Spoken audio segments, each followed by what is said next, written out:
Amen. Amen. Alléluia. La joie du Seigneur, c'est notre force. Amen. Dieu est bon en tout temps. Lorsque les temps changent, Dieu reste bon. Amen.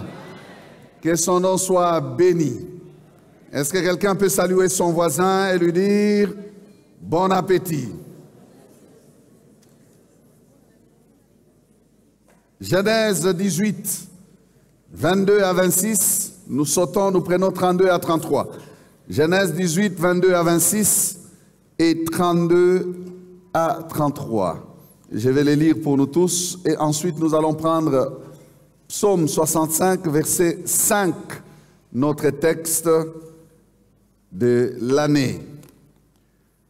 Les hommes s'éloignèrent et allèrent vers Sodome, mais Abraham se tint encore en présence de l'Éternel.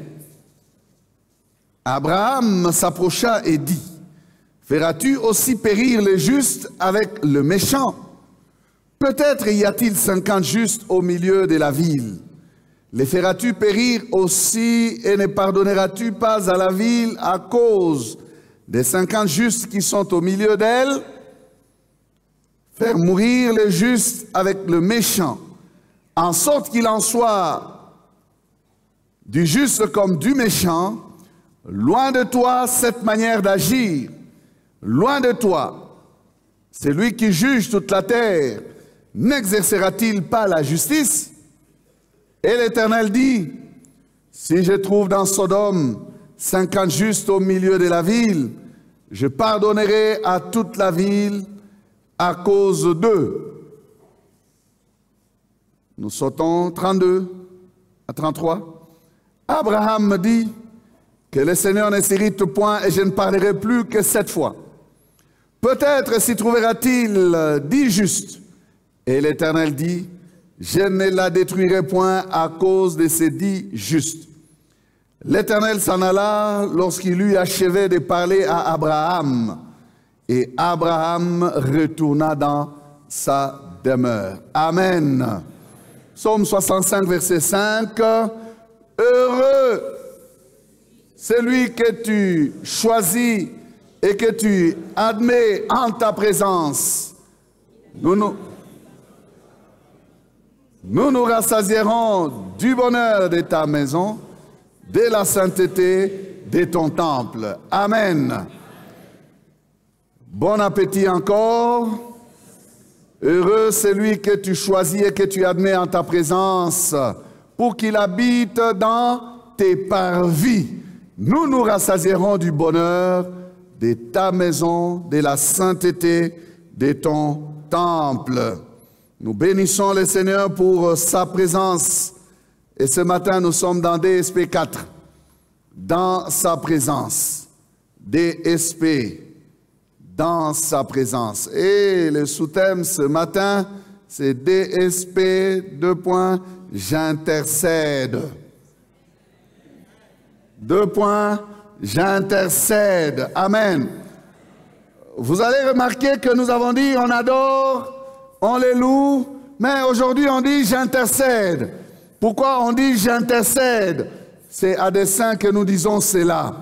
Parce qu'en réalité, bien-aimé, tout enfant de Dieu, sauvé, racheté par le sang de l'agneau, doit se constituer intercesseur pour ses frères et sœurs. Un bon amen d'un enfant de Dieu. Tout enfant de Dieu est un intercesseur. Même si à l'église nous avons un groupe d'intercesseurs, ce ne sont pas des spécialistes de la prière. Il ne faut pas, bien aimé, penser que la prière c'est la matière des intercesseurs. La prière c'est ta matière. Ta matière. Tu ne peux pas être enfant de Dieu sans prière. Et l'exercice appelé intercession occupe une grande place dans la prière. Amen. l'exercice appelé intercession occupe une grande place dans la prière. Si vous n'intercédez pas, donc vous ne priez pas assez. Est-ce que je parle à quelqu'un déjà? Cet exercice appelé intercession, bien-aimé, nous apporte tellement de bénéfices qu'aucun de nous ne devrait le négliger. C'est pourquoi nous disons « j'intercède ». Est-ce que quelqu'un peut dire après moi « j'intercède » ? C'est pas « on intercède ». Non, non, nous n'avons pas dit, nous n'avons pas voulu dire « on intercède ». Comme si c'est, vous savez, c'est « on », c'est... Mais là, c'est un engagement, c'est une implication, une participation personnelle qui est attendue de chacun de nous. Nous devons nous impliquer. J'intercède. Dans sa présence, j'intercède. Je ne passe pas du temps dans la présence de Dieu qu'à penser qu'à moi-même, à moi-même. Seigneur, bénis-moi, bénis-moi. Du matin au soir, toute la journée, j'ai besoin de toi. Seigneur, bénis-moi, bénis-moi, bénis-moi. Trop égoïste. Il faut intercéder. Intercéder. Déjà, dans ma façon de parler, là, vous comprenez que quand je dis trop égoïste, il faut intercéder, je suis en train de détourner l'attention de quelqu'un et l'amener vers les autres. Ce n'est pas vers toi que tout doit se focaliser. Ça, c'est ça la spécificité de l'intercession. Intercéder signifie intervenir en faveur de quelqu'un d'autre. Intervenir en faveur de quelqu'un d'autre. Faire une médiation entre deux ou plusieurs parties. Se retrouver au milieu de ces parties pour prendre les besoins d'ici et les amener là-bas. Et peut-être aussi prendre les réactions d'ici et les amener ici. Alléluia. Se mettre au milieu. Et ici particulièrement, c'est se mettre au milieu de qui? De celui qui est dans les difficultés et de Dieu. Amen. C'est placer entre Dieu et celui qui a les problèmes. Celui qui a des situations compliquées. Celui qui est malade. Il est dans le besoin de voir la main de Dieu dans sa vie. L'intercesseur ou la personne qui prie pense à celle-là et il les dit à Dieu. C'est bon, n'est-ce pas? Supplier, prier, plaider pour quelqu'un d'autre. C'est ça, intercéder. Et cela se passe dans sa présence. Ça se passe dans sa présence. Ça ne se passe pas hors de sa présence. C'est devant son trône. Lorsque tu t'approches de Dieu, aie quelques sujets concernant ton frère, concernant ta sœur. Nous voyons que l'intercession, bien-aimé, est une composante importante de notre vie de prière. Lorsque nous sommes dans sa présence, nous avons la possibilité de prier pour les autres. Et nous devons savoir que c'est un droit que Dieu nous octroie. Dieu nous donne la possibilité d'écouter les requêtes que nous présentons devant lui, qui ne sont pas les nôtres. Donc nous venons avec d'autres personnes dans sa présence et Dieu accepte cela. C'est un droit bien-aimé que chaque enfant de Dieu devait exploiter. Ton silence m'inquiète. J'ai dit c'est un droit que chaque enfant de Dieu devait faire quoi? Exploiter. Comment tu peux te tenir dans la présence de Dieu alors que le pays est malade, le pays est en guerre, le pays a des problèmes, le pays souffre? Tu ne parles pas du pays. Alors que tu as le droit de plaider pour le pays. Le temps que nous passons, bien-aimés, nous devons saturer le trône de la grâce de Dieu avec les requêtes du Congo, notre pays. C'est un droit que Dieu nous donne. Amen. C'est un droit que Dieu nous donne. Regardez, ce n'est pas Abraham qui a commencé cette affaire. C'est Dieu. Dans les textes que nous avons pris comme texte de base, que nous allons décortiquer, bien-aimés, Genèse 18, au verset 17 à 19, je les lis pour nous. Alors l'Éternel dit, cacherai-je à Abraham ce que je vais faire? Abraham deviendra certainement une grande nation, une nation grande et puissante. Et en lui seront bénies toutes les nations de la terre. Jusqu'à 19, car je l'ai choisi afin qu'il ordonne à ses fils et à sa maison, après lui, de garder la voie de l'Éternel, en pratiquant la droiture et la justice, et qu'ainsi l'Éternel accomplisse en faveur d'Abraham les promesses qu'il lui a faites. Amen. Vous connaissez le contexte. Dieu avait l'habitude de parler avec Abraham. Et là, il parle avec Abraham. Et Abraham savait. Il savait qui était Dieu. Il savait que c'était l'ange de l'Éternel avec lequel il parlait. Pourquoi j'ai dit cela? Parce que quand vous voyez les échanges, l'attitude qu'a Abraham et la manière dont Abraham s'adresse, c'est avec révérence, crainte et tremblement. Donc Abraham savait dans la présence de qui il s'est trouvé. Et la parole de Dieu nous donne les rendus de cette affaire. Il dit, et Abraham se tint en présence de l'Éternel. Amen. Il était dans la présence de Dieu. Et dans cette présence de Dieu, c'est Dieu qui commence à parler à Abraham. Il dit, est-ce que je vais cacher à Abraham? Donc l'intercession, bien-aimé, fait partie du cœur de Dieu. C'est Dieu qui ouvre son cœur et il veut partager avec Abraham. Comme Dieu connaît tout, je suis sûr que Dieu connaissait qu'Abraham va intervenir. Je suis sûr et certain que Dieu connaissait qu'Abraham va intercéder. Parce que Dieu n'est pas surpris lorsque nous faisons des choses dans sa présence. Il est omniscient. Donc il est en train d'amener Abraham à comprendre que je veux, moi Dieu, je désire laisser un exemple en cette matière de prière. Il faudrait que les gens sachent, lorsqu'ils liront cette histoire d'Abraham, qu'ils peuvent intercéder. Nous sommes dans les livres de Genèse, les livres de commencement. Donc ici, bien aimé, nous avons le cœur de Dieu qui s'ouvre envers Abraham, qui dit, j'ai des choses que je voudrais faire. Et quand Abraham apprend cela, il dit, ah bon, tu veux détruire Sodome et Gomorrhe?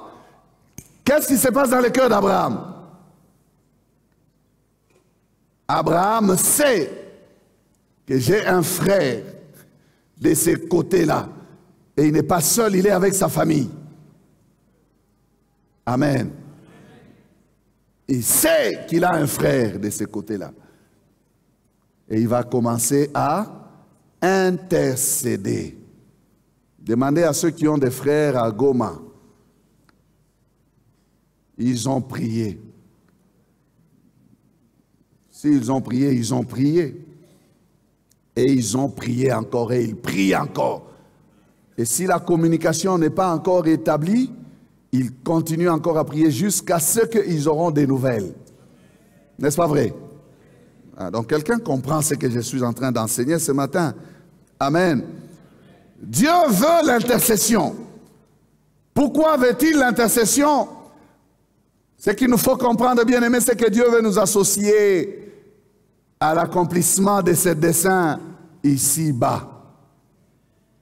Si vous me posez la question pourquoi, je ne saurais pas vous répondre pourquoi Dieu veut cela. C'est ce que Dieu veut.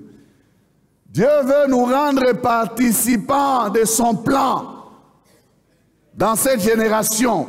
Dieu veut nous rendre, bien-aimés, participants des choses qu'il est en train de faire.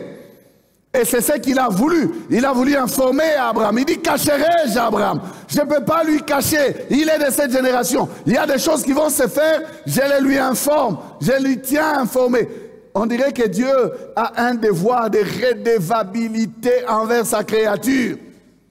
C'est moi votre garant et pourtant je m'abaisse à votre niveau pour vous amener à comprendre ce que je suis en train de vouloir faire.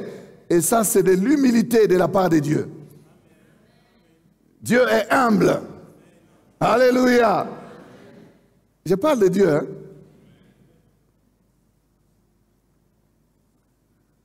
S'il était un dictateur, il ne consulterait personne parmi nous. Il agirait seul. Mais regardez son humilité. Il se laisse fléchir. Il veut que l'homme intercède. Il lui ouvre son cœur. Ça, ce n'est pas la manière de faire des chefs qui dominent avec une main de fer. Ils ne consultent personne. Ils sont orgueilleux et vaniteux. Ils disent, je vais faire. Qui peut m'empêcher?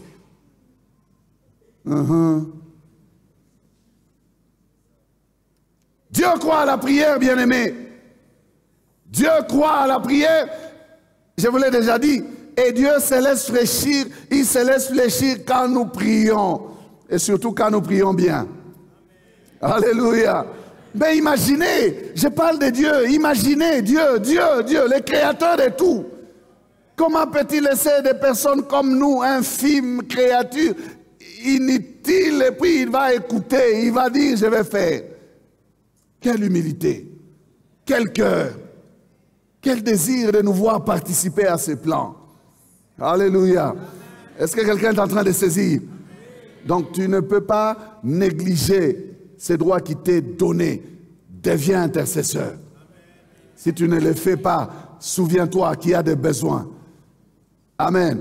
Ouvre tes yeux, regarde à gauche et à droite. Tu verras que tu n'es pas seul sur cette planète et que les autres sont en difficulté. Peut-être plus en difficulté que toi et que tu devras les aider. Si tu ne peux pas les aider physiquement, tu ne peux les aider que par tes prières. Alléluia. Et c'est pour cela, bien-aimé, que ça ne te coûte pas grand-chose que de prier pour quelqu'un. Amen. Tu pourras mieux participer à sa situation en priant. Peut-être même qu'au lieu d'intervenir dans sa situation physiquement, la prière ferait mieux que ton intervention physique. Amen. Parce que Dieu croit à la prière. Dieu dit, je cherche un homme.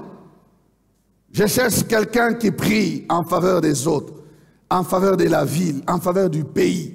Dieu cherche un homme, un intercesseur. Et Ézéchiel 22, verset 30. Je cherche parmi eux un homme qui élève un mur, qui se tienne à la brèche devant moi en faveur du pays, afin que je ne le détruise pas. Mais je n'en trouve point. Oh, quelle conclusion triste. Très triste. Mais je n'en trouve point. Dieu cherche un homme. Il ne cherche pas plusieurs, mais un seul. Il parle là de tout un pays, mais il cherche un homme. Est-ce que vous pouvez comprendre ça? Voilà pourquoi j'ai dit dans sa présence, j'intercède. C'est pour dire à quelqu'un que Dieu te cherche toi. Dieu me cherche. C'est un seul. C'est bizarre. Concernant l'adoration, Dieu cherche des vrais adorateurs. Il cherche une multitude. Mais regardez la puissance de la prière. Concernant l'intercession, Dieu cherche un homme. Concernant l'adoration, il cherche une foule. Mais concernant l'intercession, il cherche un homme. Bien-aimé, est-ce que vous êtes en train de comprendre ces choses? Hein? Qu'est-ce que ça veut dire? Ça veut dire que en matière d'intercession, tes faibles prières-là ont de la puissance. Même si tu es seul, même si tout le monde ne prie pas, mais toi seul tu t'élèves et tu pries, ça peut passer. Dis à quelqu'un, ta prière peut passer. Il y a des gens qui ne croient même pas à leur prière. Ils ne croient pas, ils trouvent que non, non.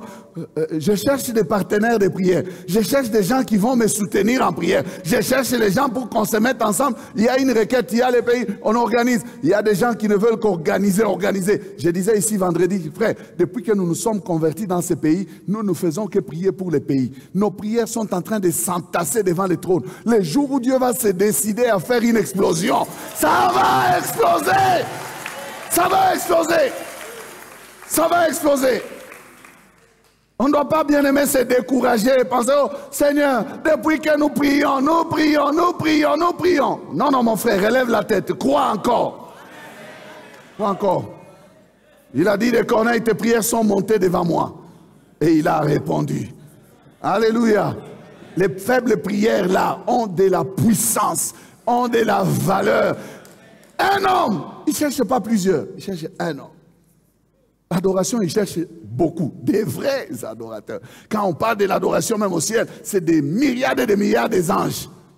Mais pour l'intercession, il cherche un homme. Un homme. Un homme. Es-tu cet homme-là? Il ne faudrait pas que Dieu puisse s'étonner qu'il manque de prières devant lui. Cette image est forte. Il dit que cet homme va se tenir à la brèche. Donc il va se tenir là où il y a la faille. Là où ça peut passer. C'est l'idée de surveiller. C'est l'idée de veiller. C'est l'idée d'être aux aguets à la place pour empêcher l'accès du mal. Car de la destruction. Il dit afin que je ne détruise pas. Qu'il soit à la brèche. Si Dieu voit une personne, il a fermé la brèche. Brèche, c'est un trou, une brèche. Quand une brèche est faite dans un mur, c'est-à-dire on a cassé, on a fait un trou là. Et c'est par là où l'ennemi peut entrer, c'est par là où le problème peut passer. Et l'intercesseur devient comme qui? Comme une personne qui va veiller là pour que ça ne passe pas.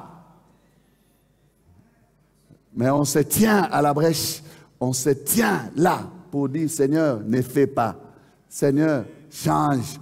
Seigneur, Seigneur, Seigneur. Et Dieu dit, je cherche quelqu'un qui sera à la brèche. Mais il n'y a personne. Je n'en trouve point. Écoutez ce qu'il dit dans Ésaïe. Il dit, il s'étonne. Ésaïe 59, verset 15 à 16. La vérité a disparu. Et celui qui s'éloigne du mal est dépouillé. L'Éternel voit d'un regard indigné qu'il n'y a plus de droiture. Il voit qu'il n'y a pas un homme. Il s'étonne de ce que personne n'intercède. Alors, son bras lui vient en aide et sa justice lui sert d'appui. Si on peut entrer dans le cœur de Dieu et voir comment Dieu regrette chaque fois qu'il y a une situation et puis personne ne prie pour cette situation-là. Les gens ne font que critiquer, parler. Au lieu de prier, il n'y a personne. Dieu s'étonne. Je m'étonne. Je leur ai laissé la possibilité de venir. Je voudrais que la solution soit trouvée de manière concertée. Mais leur indifférence m'étonne. Alors, je prends des décisions seul. Il dit alors, il fait recours à quoi? À son bras. Regardez, Dieu voudrait que la solution soit trouvée de manière concertée. Il s'humilie, il veut nous faire participer. Mais comme nous sommes des missionnaires, Dieu dit, j'agis seul. Et les hommes vont se plaindre après pour dire, rien ne marche. Non, il dit, mon bras va me venir en aide. Ma justice va me servir d'appui. Il dit, alors son bras lui vient en aide. Donc là, c'est de manière souveraine que les choses vont se passer sur le terrain. Parce que personne n'a voulu participer. Bien-aimés, prenons ces choses à cœur. Et soyons des intercesseurs. Je disais que tout chrétien est un intercesseur. Tu as la possibilité. C'est tellement important qu'il te faut comprendre cela ce matin. Dieu s'étonne. Pourquoi? Parce que Dieu ne veut pas manquer d'intercesseurs devant lui. Amen. Et là, nous sommes dans l'ancienne alliance. Alors, si nous avançons, Dieu a dit, Je ne vais plus perdre mon temps à les supplier à intercéder. J'échange. Dans la nouvelle alliance, regardez comment Dieu va trouver un intercesseur qui sera toujours présent devant lui. Romains chapitre 8, versets 33-34. Qui accusera les élus de Dieu? C'est Dieu qui justifie. Qui les condamnera? Christ est mort. Bien plus, il est ressuscité. Il est à la droite de Dieu et il intercède pour nous. Dieu aime l'intercession. Et ça, c'est moi, c'est mon commentaire. Théologien, réfléchissez et trouvez votre commentaire par rapport au mien s'il n'est pas bon. Mais je trouve que mon commentaire là est passable.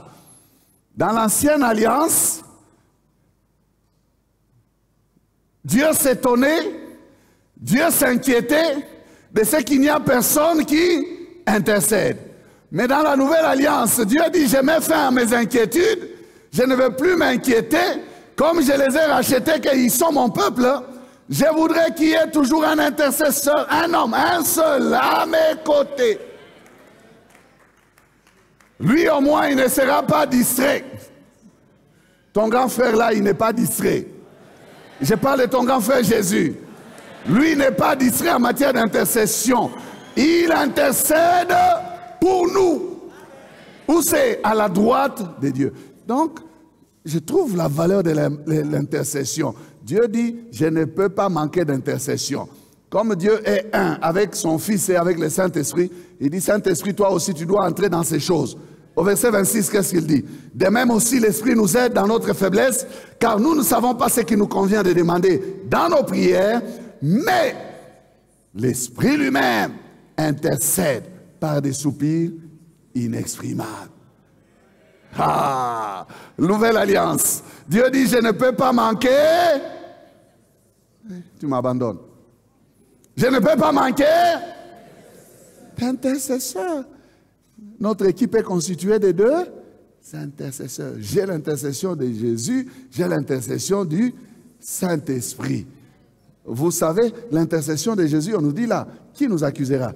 Nous qui appartenons à Jésus, chaque fois qu'il y a quelqu'un qui veut aller là-bas, arriver là, non, ça ne passe pas. Il y a Jésus qui intercède.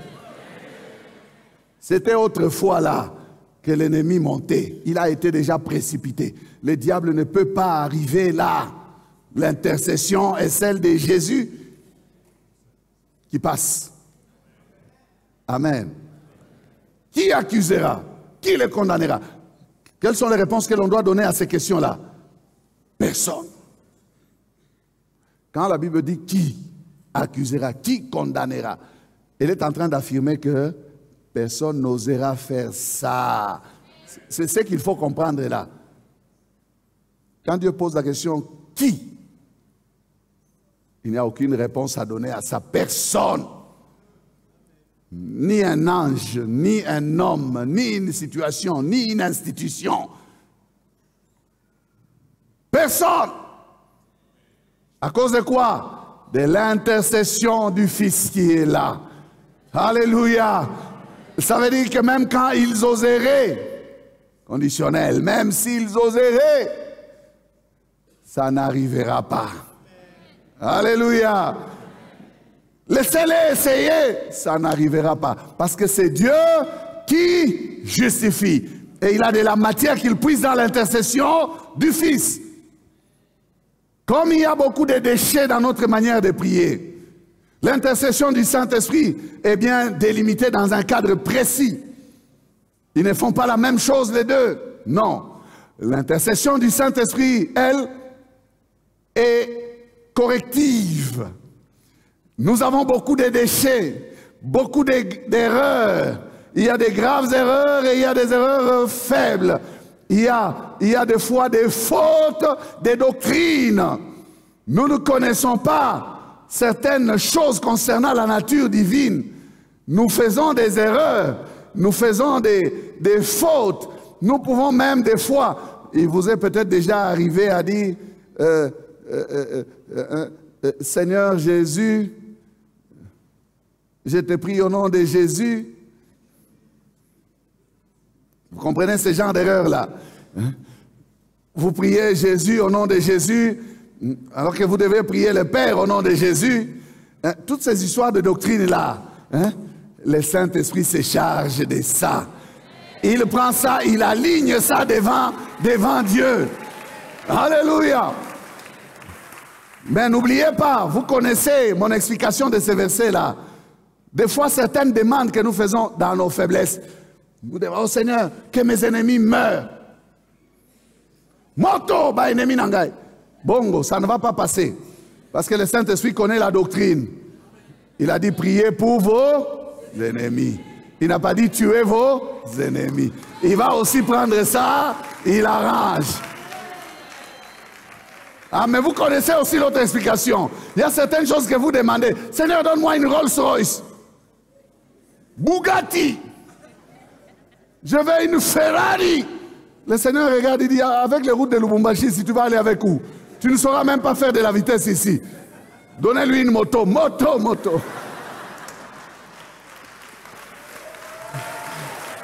Oh, le Saint-Esprit. Le Saint-Esprit est intéressant. Il te connaît et il connaît le cœur de Dieu. Il faudra lire le verset 27. Hein. Ne te limite pas seulement à 26. Mais si tu lis le verset 26, tu vas voir que, puisque lui connaît, il connaît. Et c'est lui qui sonde le cœur, connaît quelle est la pensée de l'Esprit, parce que c'est selon Dieu qu'il intercède en faveur des saints. Alléluia. C'est selon Dieu. C'est pas selon l'homme.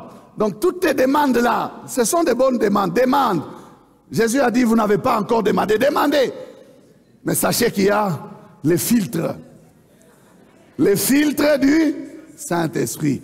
Les tamis du Saint-Esprit. Parce que lui, il ne peut pas laisser passer des choses qui ne sont pas selon Dieu. Amen. Alors, j'ai 3 principes, bien-aimés, pour une intercession réussie. 3 principes. Le premier principe, c'est que l'intercesseur doit être connu de Dieu. Parlons de la présence de Dieu. Comment tu vas accéder à la présence de Dieu si tu n'as pas accès à cette présence? Donc, il faut que tu sois connu de Dieu. Étant donné que c'est vers Dieu que se trouve la solution. Pour aller ou pour oser aller la chercher, il faudra que celui qui a la solution te connaisse. Tu vas dire non, je vais aller au gouvernorat, je vais aller voir le gouverneur. Tu n'as aucune qualité pour accéder là-bas. Tu vas entrer? Non. Il y a des gens qui ont demandé l'audience, ça fait 2 mois, on ne les reçoit toujours pas. Il n'a pas qualité à accéder. Pour accéder à la présence de Dieu, il faut être connu de Dieu. Ça, c'est simple. Tout enfant de Dieu est connu de Dieu. Amen. Ne voyez aucun obstacle. Soyez intercesseur. Quand vous vous avancez, vous êtes dans la présence de Dieu, vous pouvez parler. Amen. Le fait d'être connu de Dieu et de savoir qu'il a la solution est un gage de départ du succès de notre intercession. Si je peux seulement le voir, et d'ailleurs même dans notre langage, on dit non, je n'ai pas encore vu les chefs. Le jour où je les verrai, je lui dirai. C'est déjà le point de départ du succès.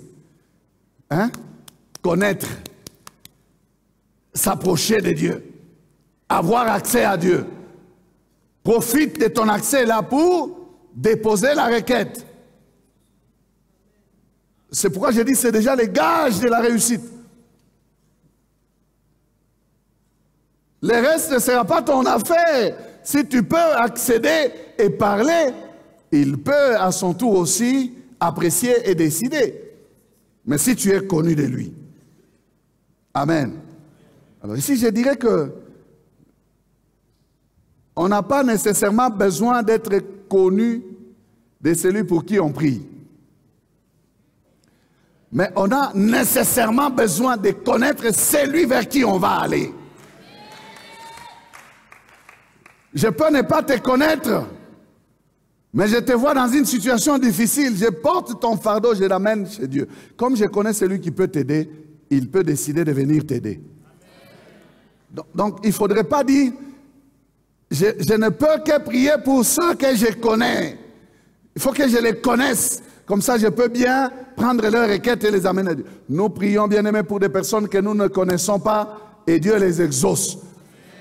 Nous prions pour des personnes, vous les voyez pour la première fois chez vous, dans votre bureau, vous priez. Quand il part, il revient et dit, Dieu m'a exaucé, Dieu m'a répondu. Bien-aimés, on n'a pas besoin de connaître la personne en difficulté, même si on a la possibilité de les connaître, on peut la connaître. Mais j'ai dit ici que ce n'est pas un obstacle de pouvoir amener la requête vers la personne que l'on connaît comme étant celle qui possède la réponse. Soyons connus de Dieu. Et nous résoudrons, bien aimés, des problèmes de personnes même que nous ne connaissons pas. Amen. Abraham a été appelé ami de Dieu. C'est Jacques qui dit ça. Jacques 2, 23. Ainsi s'accomplit ce que dit l'Écriture. Abraham crut à Dieu.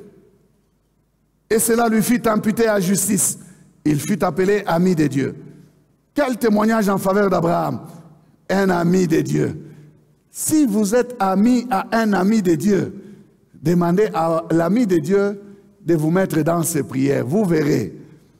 Et vous avez des amis de Dieu. Ce sont des serviteurs de Dieu. Vous avez des amis de Dieu. Ce sont ces frères-là qu'on appelle les intercesseurs. Vous avez des amis de Dieu. Ce sont des frères qui ont un bon témoignage. Des mamans qui ont un bon témoignage. Ce sont toutes ces personnes-là, bien-aimées, des intercesseurs potentiels et puissants qui peuvent nous porter devant leurs amis. On dit, je connais quelqu'un, c'est Cassie, il peut les résoudre. Je dis, mon ami, mais va lui parler si tu as un ami capable de m'aider dans ma situation. Il suffit d'être connu de Dieu. Premier principe, c'est celui-là. Les résultats de la prière dépendent en grande partie, bien aimé, de la communion de l'intercesseur avec son Dieu.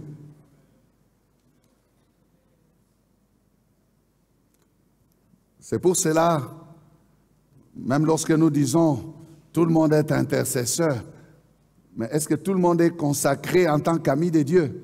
C'est pour cela qu'il faudrait bien que ceux-là qui ressentent le fardeau de ne faire que prier pour les autres puissent réellement approfondir leur communion avec Dieu pour voir leur ministère évoluer, qu'ils le prennent au sérieux. Amen. Si nous parlons des amis de Dieu, même si celui pour qui vous priez, c'est votre ennemi, j'ai déjà dit ici, Dieu vous dit de prier pour lui. Ça veut dire que Dieu reçoit même les prières des gens qui n'ont pas qualité devant sa face. Oh, oui. Ce n'est pas eux qui avancent. Non, non. L'intercesseur, je pars du principe ou de l'affirmation où Dieu dit, priez pour vos ennemis. Ils sont de quelle nature? Ils ne sont pas en communion avec Dieu, ils n'ont pas le cœur de Dieu. Ils sont nos ennemis. Mais Dieu accepte que nous, qui sommes ses amis, nous puissions apporter cette requête-là devant lui. D'ailleurs, il y a même un verset qui dit, si quelqu'un voit son frère commettre un péché qui ne mène point à la mort, qu'il prie. Qu'il fasse quoi? Qu'il prie. Tous ces problèmes que vous voyez dans les conduites ou la conduite, les comportements bizarres des gens, sont des matières que nous pouvons donner à Dieu pour qu'il règle ça.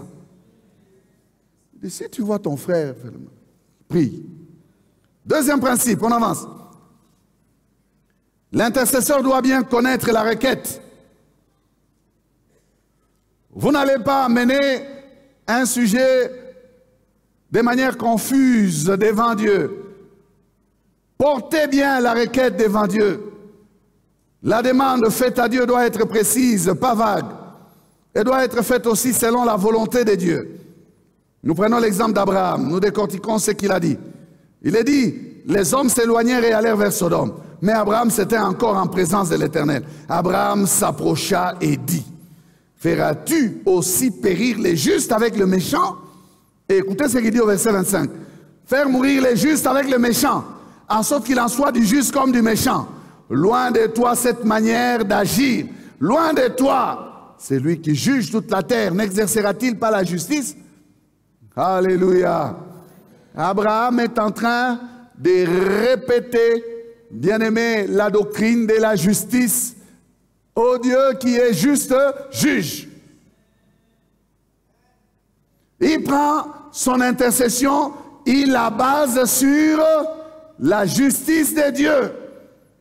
Il prend un argument de la volonté de Dieu, qui est juste, qui ne peut pas faire la confusion entre les méchants et les justes. Il s'étonne, il dit, comment est-ce que toi, qui juges toute la terre, tu ne veux pas exercer la justice pour détruire tous ensemble, et les justes et les méchants? Ce n'est pas vrai. Loin de toi. Hein? Est-ce que vous entendez ce qu'Abraham dit? Loin de toi. To bango na lingala. Mosika na yo. Qu'est-ce qu'il amène mbali na we? Qu'est-ce qu'il amène sambali na we? Qu'est-ce qu'il amène loin de Dieu? C'est une question que je vous pose. Qu'est-ce qu'il amène loin de Dieu? La destruction est du méchant et du juste. N'est-ce pas qu'Abraham est en train de coincer Dieu? Dieu n'a pas d'autre possibilité. Il dit quoi? Quand Dieu répond, Dieu dit, je ne détruirai. Oh, on est ensemble. Je ne détruirai pas. Si je trouve 50 justes, je ne détruirai pas. Donc Abraham est en train de mettre Dieu en face de sa responsabilité de juste juge. Il dit, toi tu ne peux pas ne pas respecter tes principes de justice. Jusqu'à la fin, Abraham va commencer à faire descendre les chiffres. Dieu continue aussi à répondre de la même manière. Je ne détruirai pas à cause de ces 50. Je ne détruirai pas à cause de ces 30, de ces 10. Je ne détruirai pas. Dieu est coincé à cause de sa justice. Alléluia. C'est ici où j'ouvre une parenthèse pour dire, frère, vous voulez être un bon intercesseur, vous devez connaître le cœur de Dieu, vous devez connaître la volonté de Dieu, vous devez connaître la parole de Dieu pour prier selon la parole de Dieu. Il ne faut pas aller parler à Dieu selon les coutumes. Non, vous devez parler selon la parole de Dieu. Amen. Quand nous changeons d'exemple, nous prenons un homme comme Moïse. Moïse était un grand intercesseur, un homme qui savait parler au cœur de Dieu. Un jour, Dieu propose à Moïse, il dit, laisse-moi détruire tout le monde et je reprends une nation avec toi. Je fais de toi une nation. Je suis en train de voir quelqu'un ici qui allait se frotter les mains pour dire, Oubaoué, Toshabote, tu commences avec moi. Moïse n'a pas dit ça. Moïse s'étonne, il dit, si tu fais ça, mais tu seras mal vu par les autres. Que diront les Égyptiens? C'est pour nous tuer? C'est pour tuer tout le monde? Tu nous as sortis de l'Égypte, pourquoi? Pourquoi? Que diront? Pourquoi les Égyptiens diraient-ils? C'est pour leur malheur qui les a fait sortir. Écoutez les arguments. Les arguments sont puissants par rapport au plan que Dieu avait. Il dit, mais tu avais dit, n'est-ce pas que tu as dit à Abraham, à Jacob, à Isaac? Tu leur as dit quoi? Que je multiplierai votre postérité comme les étoiles du ciel. Je donnerai à vos descendants tous ces pays dont j'ai parlé. Donc Dieu, tu as menti. Dieu est coincé. Ce matin, je suis en train de dire à quelqu'un, coince Dieu. En recourant à la parole, en connaissant son plan. Tu prends ça, tu lui dis. Seigneur, est-ce que c'est comme ça qu'on s'était convenu? Dans cette nouvelle alliance, est-ce que tu as dit que on va vivre ce qu'on vit là? Non, Seigneur, tu n'as pas dit ça. Amen. Et j'aime la façon dont cette histoire de Moïse se termine. Verset 14, Exode 32, verset 14. Et l'Éternel s'est repenti du mal qu'il avait déclaré vouloir faire à son peuple. Et l'Éternel s'est repenti. Alors, si quelqu'un veut comprendre que Dieu ne peut pas se repentir, c'est écrit dans les livres. C'est une des choses que Dieu ne peut pas faire. Quand on dit ça ici, c'est expliqué dans les livres. J'envoie quelqu'un au livre. Je n'ai pas assez de temps ici. Amen. Ça veut dire que Dieu s'est décidé de ne pas faire ce qu'il avait décidé de faire. Amen. Quand tu pries pour ton frère, aie des bons arguments. Amen. Troisième et dernier principe, l'intercesseur doit persévérer. Abraham n'a pas prié une seule fois pour 50 justes et puis il s'arrête là. Dieu a déjà répondu, il ne détruira pas à cause de 50. Non, non. Abraham est en train de continuer. Il continue, il abaisse. Si tu trouves 40 justes, est-ce que tu vas détruire? Non, je ne parlerai pas cette fois-ci. Je parle seulement cette fois-ci. Il dit, je ne suis que poussière et cendre. J'ai osé parler devant Dieu. Oh Seigneur, aie pitié de moi. Je ne peux pas parler encore. Je parle seulement. Il dit, je ne parlerai plus, mais il parle. Oh, moi qui suis poussière et cendre, je ne peux parler que cette fois. Il parle encore. Il parle, 50, 40, 30, 20, et puis 10. Bien-aimé, c'est un homme qui sait où il amène Dieu. Il a déjà fait les comptes. Il dit, l'autre, son épouse, ses filles, qui sont peut-être à 4. Il y a 2 qui sont mariés. Avec leur mari, 4. Ça fait combien? 6. Et puis les 2 filles vierges qui ne connaissent pas encore des hommes. Ça fait combien? 8. Et puis peut-être 2 serviteurs de la maison de... On va s'arrêter à 10.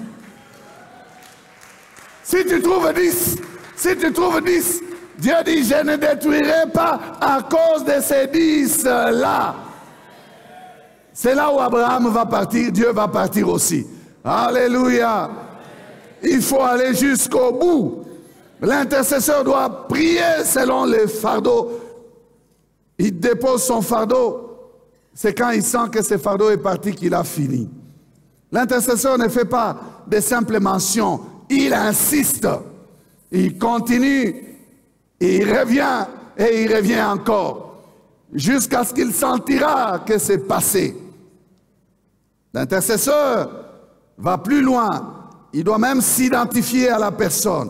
Et des fois, les intercesseurs ressentent, ceux qui ont le cœur à l'intercession, ils ressentent la douleur comme s'ils étaient à la place de la personne. C'est ce que la parole de Dieu appelle les douleurs de l'enfantement. Ils poussent des gémissements devant Dieu, comme une femme en travail. Il voudrait faire sortir les fardeaux. Il va pousser, gémir, jusqu'à ce qu'il sent que il est dégagé. Alors il va...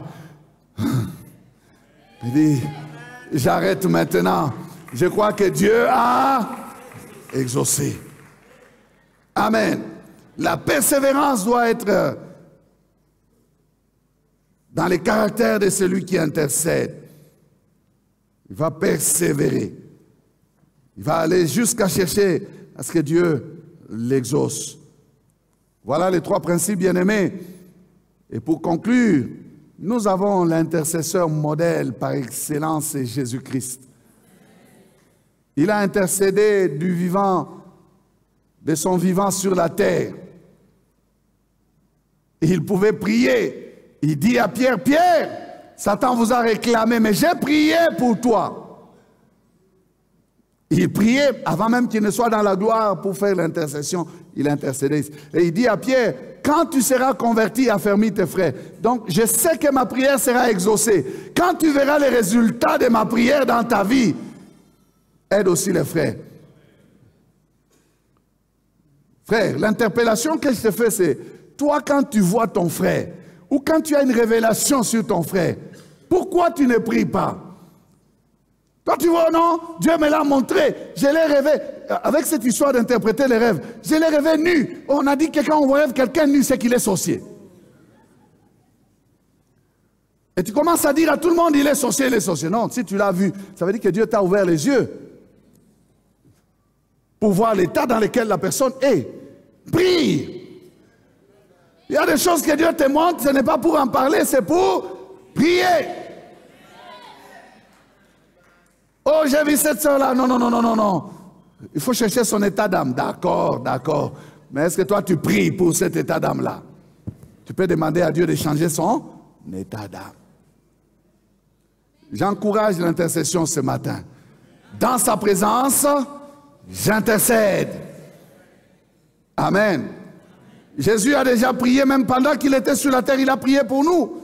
Jean 17, verset 20, c'est le dernier verset. Ce n'est pas pour eux seulement que j'ai prié, mais encore pour ceux qui croiront en moi par leurs paroles. Il a prié même pour nous, avant même qu'il ne monte. Dans cette prière-là qu'on appelle prière sacerdotale, Jésus nous a présenté à Dieu. Bien-aimés, ayons l'habitude de prier les uns pour les autres. Si un homme comme Paul peut demander « priez pour moi », bien-aimés, je l'ai déjà dit ici, nous autres là qui n'arrivons même pas aux chevilles de Paul, nous avons besoin de vos prières. Ne passez pas votre temps à voir les faiblesses, à voir les failles. Il a dit ceci, il a fait cela. Frère, nous branchons tous. Priez! Priez pour ma femme, priez pour mes enfants. Nous qui sommes ici devant là, nous subissons les coups du diable. Mais il n'a pas la victoire. Alléluia. C'est pour cela que nous avons besoin de prier. Et chacun d'entre nous, bien-aimé, qui n'a pas besoin de prière? Tous, nous avons besoin de la prière. Nous allons nous lever. Et nous allons nous tenir les mains. Levons-nous, tenons-nous les mains. Sois l'intercesseur de ton frère. Fais quelques prières. C'est juste un petit exercice de 2 minutes. Tiens quelqu'un à la main. Dans sa présence, j'intercède. Bien-aimés, nous vous remercions d'avoir suivi ce message et nous prions pour que la grâce du Seigneur continue à agir dans votre cœur et que le message puisse apporter des fruits pour lesquels Dieu l'a envoyé chez vous. Nous voulons juste vous encourager à vous qui n'avez pas encore donné votre vie à Christ, à faire cette prière avec nous maintenant et à faire cette prière avec un cœur ouvert et une décision venant de votre cœur. Vous pouvez juste prier avec nous maintenant en répétant ces paroles après moi et en disant ceci. Seigneur Jésus, je t'ouvre mon cœur, je te donne ma vie. Sois mon Seigneur et mon Sauveur. Pardonne mes péchés, Seigneur. Inscris mon nom dans ton livre de vie. Je m'abandonne à toi. Que le Saint-Esprit m'aide à te suivre et à te servir. Merci pour la nouveauté de vie et merci pour, Seigneur, au Dieu de gloire, l'obéissance à ta parole que tu crées en moi.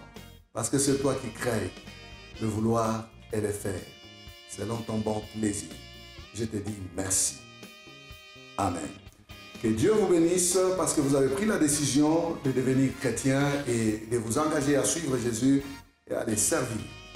Vous pouvez nous contacter au numéro qui apparaît à l'écran et nous serons toujours disposés à répondre à vos questions, à vos préoccupations.